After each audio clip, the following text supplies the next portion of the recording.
जय हिंद साथियों आज इस वीडियो का विषय है सरकारी कर्मचारियों और पेंशनर्स को 23 अप्रैल को मिल सकती है खुशखबरी।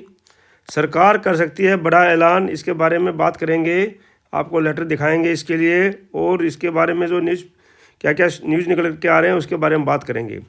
दूसरा है, क्या 8वें वेतन आयोग से पहले DA/DR बेसिक में मर्ज हो जाएगा, इसके बारे में बात करेंगे। और हाई कोर्ट ने कहा है कि सैनिकों के त्याग की कोई कीमत नहीं हो सकती। सैनिकों के जो है उनको जो त्याग किया है सैनिकों ने, उसकी कोई कीमत नहीं है उसको जो है, और केंद्र सरकार को उन्होंने फटकार लगाई है। तो इसके बारे में बात करते हैं। अगर आप इस चैनल में नए बने तो सब्सक्राइब कर लीजिए, लाइक कर दीजिए, क्योंकि हर रोज़ आपके पास कोई ना कोई इन्फॉर्मेशन मिलती रहती है इस चैनल के माध्यम से। तो अभी जो है इसको सब्सक्राइब कर लीजिए, लाइक कर दीजिए और शेयर कर दीजिए ज़्यादा से ज़्यादा। तो साथियों, ये है प्रभात खबर। सरकारी कर्मचारियों को 23 अप्रैल को मिल सकती है बड़ी खबर। सरकार करेगी बड़ा ऐलान। 8th पे कमीशन पर जल्दी बड़ा अपडेट आ सकता है। ये अपडेट केंद्र सरकार के कर्मचारियों और पेंशनर्स के लिए बड़ी खुशखबरी ला सकता है। NCGSM की स्टैंडिंग कमेटी की अगली बैठक 23 अप्रैल 2025 को होगी, जिसमें वेतन बढ़ोतरी, न्यूनतम सैलरी निर्धारण और पेंशन समानता जैसे अहम मुद्दों पर चर्चा संभव है। DOPT और केंद्रीय कैबिनेट की मंजूरी के बाद ही अंतिम फैसला लिया जाएगा। सरकार पहले ही प्री 7वें और पोस्ट 7वें वेतन आयोग के पेंशनर्स के बीच में जो है वो कर रही है, इसलिए इसके बारे में काफ़ी फैसला होगा। 8वें वेतन आयोग कमीशन पे केंद्र सरकार की ओर से 8वें वेतन आयोग के कमीशन को लेकर कोई आधिकारिक घोषणा। इस बीच ये खबर है कि national council of joint commissionary NCGSM की स्टैंडिंग कमेटी अगली बैठक 23 अप्रैल 2025 को आयोजित होने जा रही है। हालांकि इस बैठक के एजेंडे को लेकर अभी तक कोई आधिकारिक जानकारी नहीं दी गई है। सरकारी कर्मचारियों और पेंशनर्स को इस बैठक से काफ़ी उम्मीदें हैं, क्योंकि इसमें वेतन आयोग को लेकर कुछ नए अपडेट सामने आ सकते हैं। तो साथियों, 23 अप्रैल को है ये बैठक। इसमें मैं आपको लेटर दिखाऊंगा।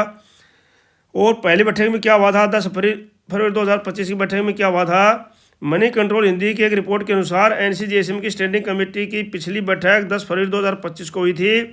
इसमें 8वें वेतन आयोग के टर्म्स ऑफ रेफरेंस TORs पर चर्चा हुई थी, यानी आयोग किन बिंदुओं के आधार पर काम करेगा। रेलवे, रक्षा मंत्रालय और अन्य केंद्रीय कर्मचारियों समेत पेंशनर से कुछ महत्वपूर्ण मुद्दों पर भी चर्चा किया गया था। स्टाफ साइड से एक अहम सुझाव दिया गया था कि न्यूनतम सैलरी निर्धारण के लिए परिवार के खर्च का आकलन का आधार पर 3 सदस्यों से बढ़ाकर 5 सदस्य किया जाए, क्योंकि पिछले वेतन आयोग में जो थे उसमें यूनिट 3 ली गई है। एक कर्मचारी की वाइफ और 2 बच्चे, उनको 1 माना गया है। तो 3 लेकर के फिटमेंट फैक्टर 2.57 आया था। तो अभी उन्होंने बताया है कि भाई जो है इसको 3 की बजाय 5 किया जाए, क्योंकि एक कर्मचारी हो गया, एक उसकी वाइफ और 2 उनको बच्चों को लगाकर 1 यूनिट हो गई, और एक उसके माता पिता। तो इसको बढ़ाकर 5 किया जाना चाहिए। The maintenance and welfare of parents and senior citizen act 2022 के तहत बच्चों पर माता पिता की देखभाल करने की कानूनी जिम्मेदारी होती है, कि वे बच्चों के साथ जो है माता पिता के उनकी कानूनी जिम्मेवारी है। तो इसके आधार पर उनको यूनिट को जो है बढ़ा करके 5 किया जाना चाहिए, ताकि जो है इसके आधार पर फिटमेंट फैक्टर जो है निर्धारित हो, और उसके आधार पर जो सैलरी वगैरह आधारित हो। लंबित जो मुद्दे हैं उन पर भी चर्चा होनी चाहिए। स्टाफ साइड ने यह भी प्रस्ताव रखा कि 8वें वेतन आयोग के गठन से पहले ही सभी लंबित मुद्दों पर जो आपके विसंगतियां बची हुई हैं, NCGSM की एक बैठक बुलाई जाए। इसमें आयोग पर अतिरिक्त दबाव नहीं पड़ेगा। बैठक की अध्यक्षता कर रही कार्मिक एवं प्रशिक्षण विभाग DOPT के सचिव ने कहा कि इस चर्चा से टर्म्स ऑफ रेफरेंस को लेकर अधिक स्पष्टता आई है, और आगे भी ऐसी बैठक होती रहेंगी। तो उसी संदर्भ में ये बैठक जो है 23 तारीख को बुलाई है। 23 तारीख को मैं आपको लेटर दिखा रहा हूँ इसमें। और इसमें पेंशनर्स को लेकर बड़ा फैसला हो सकता है। हाल ही में वित्त मंत्री निर्मला सीतारमण ने लोकसभा में बताया कि सरकार ने पहली बार प्री 7वें और पोस्ट 7वें वेतन आयोग के पेंशनर्स के बीच समानता लागू कर दी है। अब जो लोग 1 जनवरी 2016 से पहले रिटायर हुए थे उन्हें उतनी पेंशन मिल रही है जितनी बाद में रिटायर हुए थे। अब सभी की नज़रें 23 अप्रैल 2025 को होने वाली बैठक पर टिकी हैं, जिसमें 8वें वेतन आयोग से जुड़ी कोई अहम मुद्दा मिलेगा। तो ये साथियों 23 अप्रैल को बैठक के लिए बुलाया गया है इनको। ये जो लेटर है आपके देख रहे हैं, इसमें ये लेटर है ministry of personal PG and pension, department of personal training, personal policy JCA selection, और इनका जो है ये मीटिंग है, और इसके अनुसार जो है इनको बुलाया गया है। और ये जो है लोकसभा नायक भवन दिल्ली। तो यहाँ पर जो मीटिंग है इसमें all members of standing committee national council JCM इनको सबको बुलाया गया है इन्होंने। और ये मीटिंग है, इसके आधार पर जो है आपको मैंने लेटर इसमें बताया है कि I am directed to say that 63 meeting of standing committee of national council JCM will be held at 11 AM on 23/4/2025 Wednesday under the chairmanship of secretary P civil. तो civil office institute CSO KG Marg New Delhi. तो you are requested to kindly make it convenience to attend the meeting. तो आपसे request की जाती है कि meeting को attend करने के लिए आप आए योर्स फेथफुली। तो ये जो है लेटर दिया था, तो इसके आधार पर कह सकते हैं कि 23 तारीख को जो है पेंशनर्स के लिए और कर्मचारियों के लिए कोई ना कोई बड़ी अपडेट जो है निकल के आ सकती है। तो ये था न्यूज़ इसके बारे में। दूसरा है, क्या 8वें वेतन आयोग से पहले बेसिक सैलरी में मर्ज हो जाएगा केंद्रीय कर्मचारियों का DA, क्या करें एक्सपेक्ट। तो केंद्र सरकार के कर्मचारियों का DA 2% बढ़ गया है। शुक्रवार को केंद्रीय मंत्रिमंडल ने इसे जुड़ा प्रस्ताव को मंजूरी दे दी। इसका साथ ही ये है NBT नवभारत टाइम्स की बिजनेस न्यूज़ की खबर। और बिजनेस की खबर जो है अक्सर वेतन से संबंधित जो है वो सही होती हैं। तो बोलते हैं इसके साथ ही इनका DA बेसिक सैलरी में % हो गया है। अगले साल जनवरी से 8वें वेतन आयोग की सिफारिशें लागू होंगी। सवाल ये है कि क्या अगले साल से कर्मचारियों का DA बेसिक सैलरी में मर्ज हो जाएगा। तो इसमें क्या कहना है, बिजनेस न्यूज़ के अनुसार नई केंद्रीय सरकार ने अपने कर्मचारियों को ये बेसिक सैलरी 2% को मंजूरी दे दी है। इसमें केंद्र DA की बेसिक सैलरी हर सरकार साल में 2 बार कर्मचारियों को DA में बदलाव करती है। अगली DA रिवीजन की घोषणा नवंबर में होगी, जो जुलाई से लागू होगा। आयोग के तहत आखिरी DA रिवीजन होगा। सरकार ने 8वें वेतन आयोग के गठन की घोषणा कर दी है, जिसकी सिफारिशें 1 जनवरी 2026 से लागू होंगी।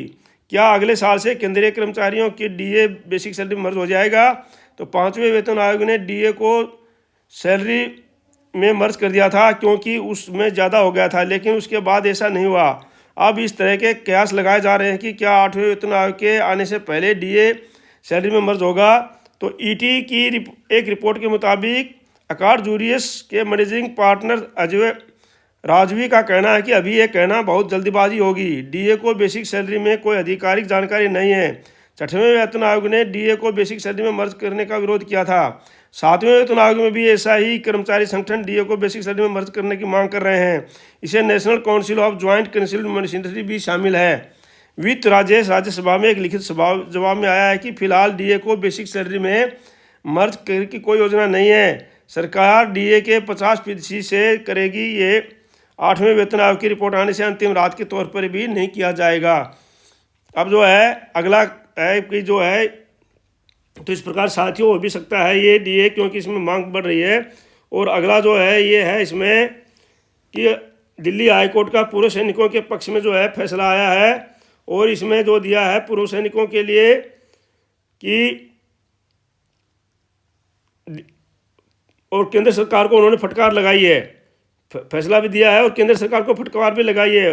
Delhi latest news, Delhi high court ने 2 पूर्व सैनिकों को विकलांग पेंशन देने के आदेश को बरकरार रखते हुए सरकार को कई फटकार लगाई है।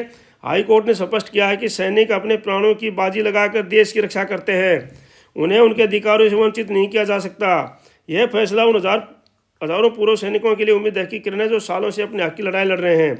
दिल्ली हाईकोर्ट के जस्टिस श्री हरिशंकर और जस्टिस अजय DJ पाल की बेंच ने केंद्र सरकार को अपीलों खारिज करते हुए कहा है कि सैनिक के त्याग की कोई कीमत नहीं हो सकती। अदालत के फैसले के मुताबिक जो राष्ट्र उनकी सेवा का मूल्य नहीं समझता, वह अपने असली नायकों को भूलने की गलती कर रहा है।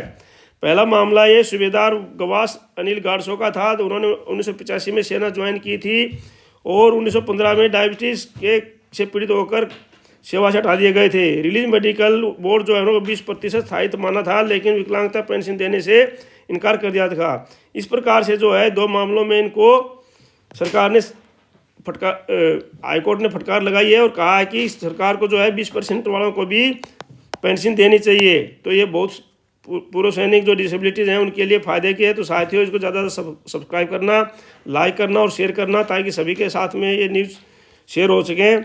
और आज इस वीडियो में इतना ही। इस चैनल के ऊपर अगर आप नए बने सब्सक्राइब कर लीजिए, लाइक कर दीजिए, क्योंकि इसके कोई ना कोई इसके माध्यम से आपको नए नए समाचार मिलते रहते हैं। तो इसलिए thank you for watching video. May you live long, God bless you. धन्यवाद, आपका दिन शुभ रहे।